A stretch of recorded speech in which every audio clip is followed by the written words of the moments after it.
আজকে আমরা উপস্থিত হয়েছি ঝাড়গ্রাম।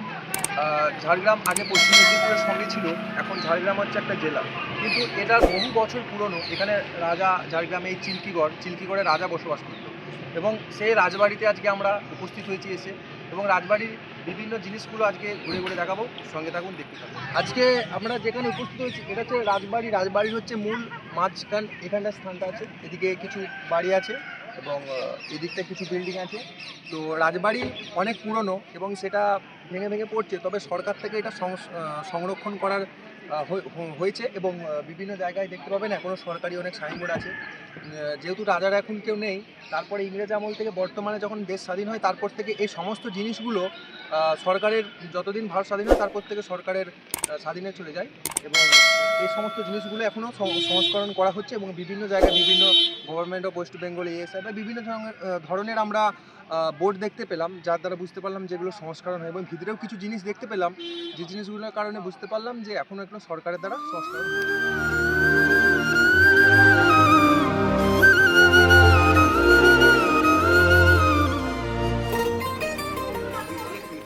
রাজবাড়ি প্রবেশ করার পরেই এদিকে পড়বে, বাম দিক থেকে প্রবেশ করার পরেই একটা বিল্ডিং, যে বিল্ডিংটা মানে কি এখানে কি হতো এবং কোনো কিছু নির্দিষ্ট করে লেখা নেই যে এইটা কিসের জন্য ছিল।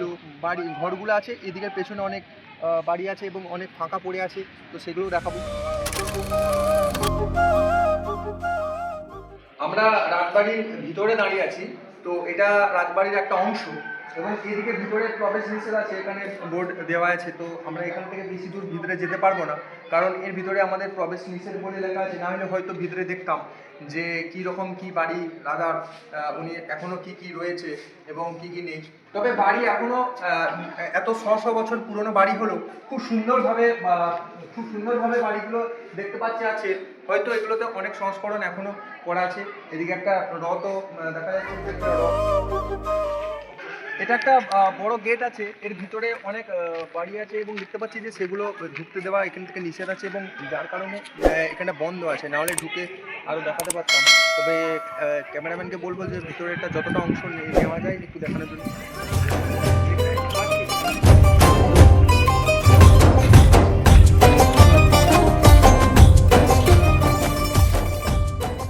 এরকম ঝোপ জঙ্গল গাছপালা হয়ে ভিতরে রয়ে গেছে, তবে এগুলো কোনো রকম সংস্কার হয়নি দেখতে পাচ্ছি।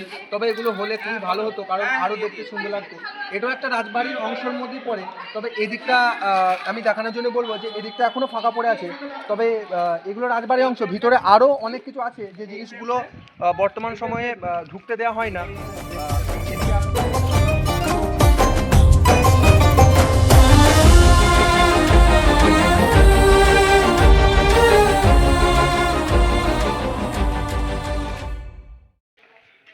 এটা হচ্ছে রাজবাড়ির ভিতরেই অংশ। এখানে রুমের কোনো দরজা বা জানালা কোনো কিছু নেই, হয়তো কেমন রুম ছিল দেখতেই পাচ্ছি যে আগেকার দিনে রাজাদের রুমগুলো নেই। তো এখানটা খুবই এসে একটু বেশ সন্ধ্যের টাইমে বা একটু অন্ধকারের টাইমে এলে গা ছমছম করবে, কারণ এখানের ভয়াবহ ব্যাপার। হয়তো এদিকে হচ্ছে রাজা মশাইয়ের ঢোকার রাস্তা ছিল, প্রবেশদ্বার ছিল হয়তো, তবে জানি না। তবে এই সমস্ত কিছু জিনিসগুলো যেগুলো দেখা যাচ্ছে যে খুবই সুন্দর, এবং এগুলো এখন বর্তমান সময়ে যেগুলো হচ্ছে নোংরা হয়ে গেছে, হয়তো সেই সময় খুব ভালো ছিল। এবং এদিকটা দেখানোর জন্য বলবো যে এখানে খুব সুন্দর পেছনে একটা মন্দির আছে।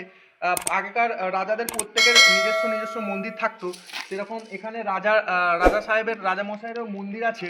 এবং এখানে যে ঘরগুলি ছিল খুব সুন্দর। তবে দেখে রাজবাড়িটা খুব একটা বড় নয়, কারণ অন্যান্য রাজবাড়ি আরও যেগুলো দেখেছি সেগুলো অনেক বড় হয়, কিন্তু সেই তুলনায় এই রাজবাড়িটা অনেকটা তার ছোট, কারণ এ রাজার আরও বিষ্ণুপুর বা অন্য জায়গায় আরও ছিল মানে রাজবাড়ি। তো এই কারণে এটা হচ্ছে একদিকটার একটা অংশ, একটা পার্ট। এখানটা ফাঁকা এবং এখানে দেখছি লোহার রড আছে, মানে অনেক লাগানো আছে। এবং এখানটায় কি হতো জানি না, হয়তো কোনো কিছু লেখা নেই, কোনো কিছু রাজা মশাইয়ের কোনো সভা বসতো বা কোনো কিছু হয়তো হতো।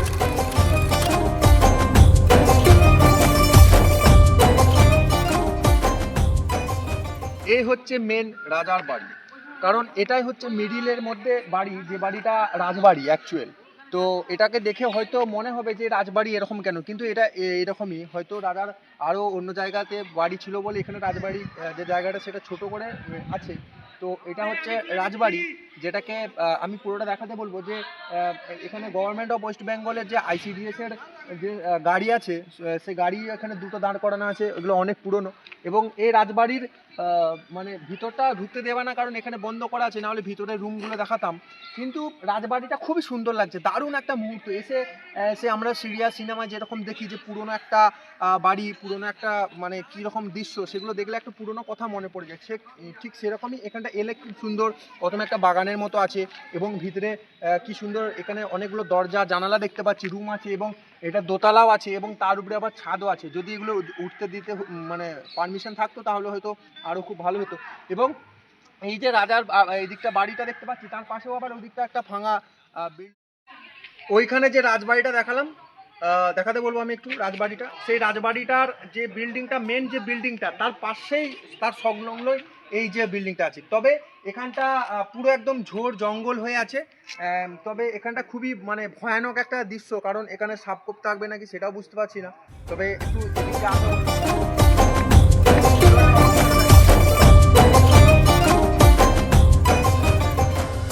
এই হচ্ছে রাজবাড়ির ভিতর। রাজবাড়ি আজকে রাজাও নেই, তার স্মৃতি হিসাবে রয়ে গেছে এই কটা দেওয়াল, কটা প্রাচীর, এবং এখানে গাছপালা হয়ে গেছে। এখানে যে ভিতরের অবস্থাটা খুবই ভয়ানক, কারণ এখানে সাপ খোপ থাকবে, এবং সন্ধ্যের মধ্যে এলে হয়তো এই জায়গাটা মানে ভয়ে কেউ আসতেই পারবে না, কারণ এখানে ভয়ানক দৃশ্য। পাঁচিলটাও ভেঙে গেছে, এবং এই জায়গাটা গাছপালা ভর্তি, এবং এই জায়গার যে এখানে সংস্করণ হলে হয়তো খুবই ভালো হতো। এবং একটা ওখানে চৌবাচ্চার মতো আছে, যে চৌবাচ্চাটা এখনো ব্যবহার হয় না, তবে ওটা চৌবাচ্চা নাকি দূর থেকে দেখে মনে হচ্ছে ওটা চৌবাচ্চাই, অবশ্যই সেটাই হবে। তো আজকে রাজবাড়ি এই অবধি। এই রাজবাড়ি দেখে বিভিন্ন জায়গা দেখতে পেলাম, এবং এখান থেকে দেখে বুঝতে পারলাম যে এখানের বিভিন্ন যে জিনিসগুলো আছে, রাজাদের যে সমস্ত জিনিসগুলো রেখে গেছে বলতে কোনো সম্পত্তি নয়, শুধু এ বাড়ি। এবং এই বাড়ি, রাজাদের যে বাড়ি ছিল, সেই বাড়িটাও আজকে মানে ক্ষতির গ্রস্তভাবে মানে শেষের পথে। যদিও তাও এটা মানুষের মানে সরকারের তরফ থেকে এটার কিছু সংস্করণ করা হচ্ছে, দেখতে পেলাম সরকারের অনেক সাইনবোর্ড আছে। এছাড়াও এখানের মানে মানুষের দ্বারা কিছু জিনিসগুলো অপরিষ্কার হয়ে আছে, যদিও এটা করা উচিত নয়। তবে এই সমস্ত যে জিনিসগুলো আছে, যেগুলো হচ্ছে দেখতে পাচ্ছি যে ঝোড় জঙ্গল হয়ে রুমের ভিতরে, ঘরের ভিতরে যে সমস্ত ঝোড় জঙ্গল হয়ে উঠে আছে আর আছে, এগুলো যদি একটু সংস্কার বা একটু কিছু করা যেত ভালো হতো।